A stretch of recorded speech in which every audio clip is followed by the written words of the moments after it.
Bonjour à tous, alors aujourd'hui je vais vous présenter une recette que j'ai découvert l'été dernier.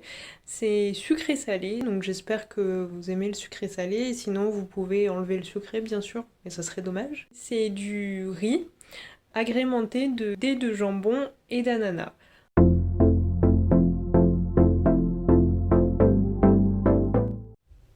Alors pour les ingrédients, vous aurez besoin de riz, donc par exemple celui-là qui est en sachet cuisson, c'est-à-dire on le met 10 minutes à cuire et au bout des 10 minutes, on retire le riz du sachet et normalement le riz est cuit parfaitement.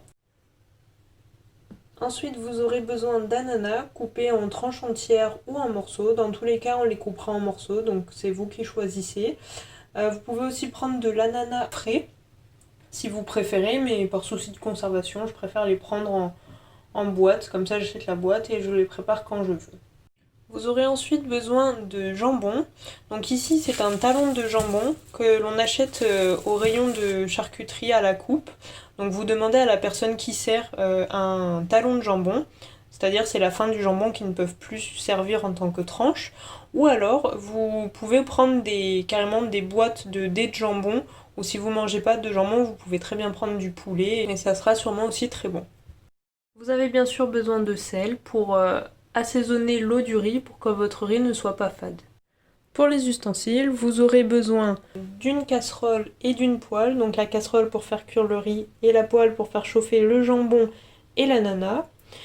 Vous aurez besoin donc bien sûr d'un couteau, d'une planche à découper pour couper le jambon et l'ananas, ainsi qu'une spatule en bois pour mélanger le tout. Vous aurez aussi besoin d'une passoire pour égoutter plus facilement votre riz s'il est dans un sachet cuisson ou tout simplement égoutter votre riz si vous le cuisez normalement. Ainsi qu'un saladier pour mélanger le tout et soit manger dedans ou le servir plus tard. Alors dans un premier temps, on remplit sa casserole d'eau.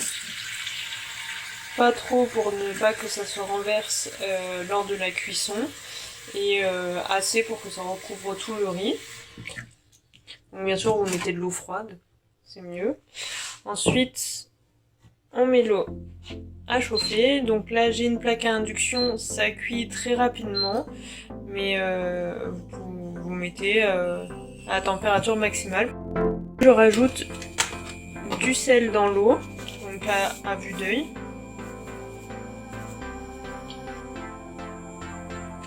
Voilà. Parce que de toute façon après ça sera dans l'eau, c'est pour assaisonner votre riz. Alors si vous pouvez mettre un couvercle, votre eau chauffera beaucoup plus rapidement. Donc là, comme c'est de l'induction, l'eau chauffe assez vite. Là, on voit que notre eau frémit, elle est à la limite de bouillir. On va rajouter le riz. Donc pour ça, on prend le sachet, on met le sachet dans l'eau et on met 10 minutes à la minuterie. Donc là on ne recouvre pas parce que sinon ça va tout faire gicler, déjà ça gicle un peu. Donc là pendant la cuisson du riz, l'eau a tendance à bouillir, donc vous n'avez pas besoin de laisser la température à fond si vous êtes par exemple en induction. Vous pouvez la mettre au milieu, donc là je suis à 6, sachant que le 9 c'est max, mais je pourrais être à 5, mais le riz cuira quand même. Donc pendant que le riz cuit, j'en profite pour couper mon jambon.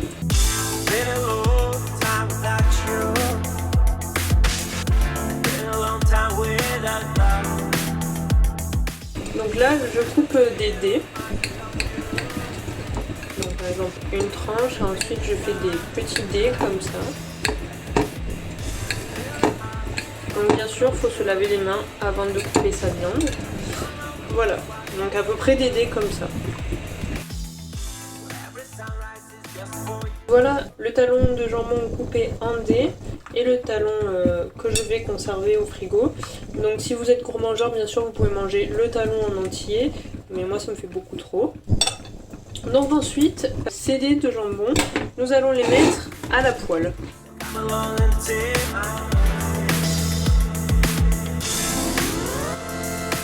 Voilà, je les mets à 6. de façon à ce qu'ils chauffent, qu'ils grillent un peu, mais pas qu'ils crament non plus. Voilà, et comme ça ils vont chauffer doucement pendant que le riz est toujours en train de cuire. Voilà, donc là on entend que ça frémit. On mélange pour que tous les lardons soient grillés.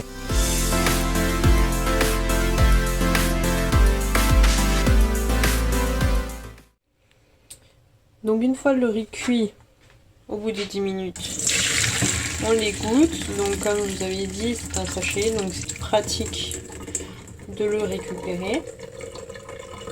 Donc, vous pouvez le faire tomber, bien sûr. Là j'ai essayé d'éviter l'eau, mais c'est juste que quand il y a l'eau, c'est compliqué de le récupérer. Donc à l'aide d'une fourchette, je récupère le sachet, je l'égoutte bien. Voilà. Et ensuite je viens le mettre au-dessus de mon saladier. Et avec un ciseau, je coupe le bout. Et ensuite, je le renverse. Voilà. Et votre riz est cuit. Voilà, donc là ils disent que c'est pour 2 portions. Moi je considère que c'est pour 2 petites portions, très petits mangeurs. Parce que moi qui suis pas une grosse mangeuse, je pourrais manger ça toute seule. Donc bon. Voilà, après à vous de voir vos quantités. Nous allons couper l'ananas. Donc là j'ai sorti une tranche, donc en fait je le coupe en 2, encore en 2. Voilà, à peu près comme ça. Voilà, ça me fait des petits carrés comme ça.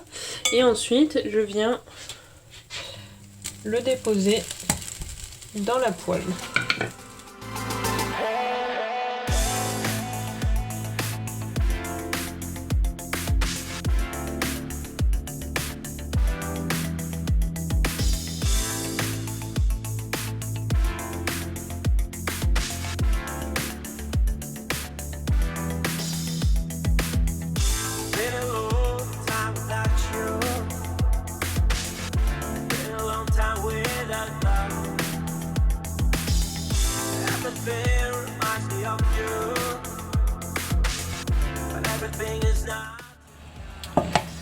Donc voilà, là j'ai mis à peu près 5 tranches d'ananas pour la moitié du talon de jambon. Si vous mettez un talon entier, vous pouvez mettre un petit peu plus de tranches, c'est à peu près autant de jambon qu'en d'ananas. Après si vous préférez le salé, vous pouvez mettre moins d'ananas, ou si vous n'aimez pas du tout l'ananas, bah, vous enlevez l'ananas, vous mettez que le jambon. Donc là on fait chauffer. Là on peut voir sur quelques dés de jambon que ça commence à rôtir, mais en aucun cas on fait griller vraiment beaucoup, c'est histoire de faire chauffer.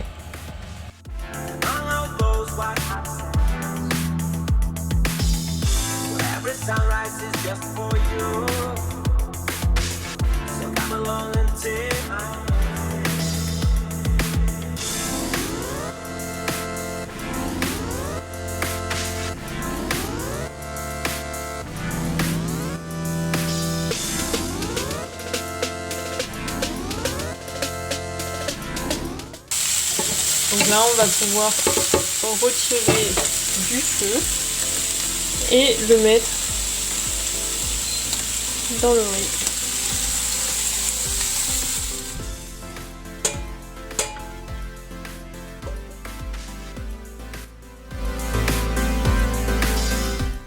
Je mélange.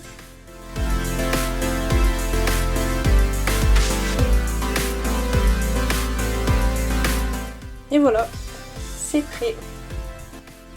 Donc voici le résultat. Du riz à l'ananas en repas chaud, sucré salé si vous aimez, ou sinon vous pouvez mettre que du jambon si vous n'aimez pas le sucré. Vous pouvez rajouter des petits pois, ça ressemblera un petit peu au riz cantonais. Bon appétit et bonne soirée!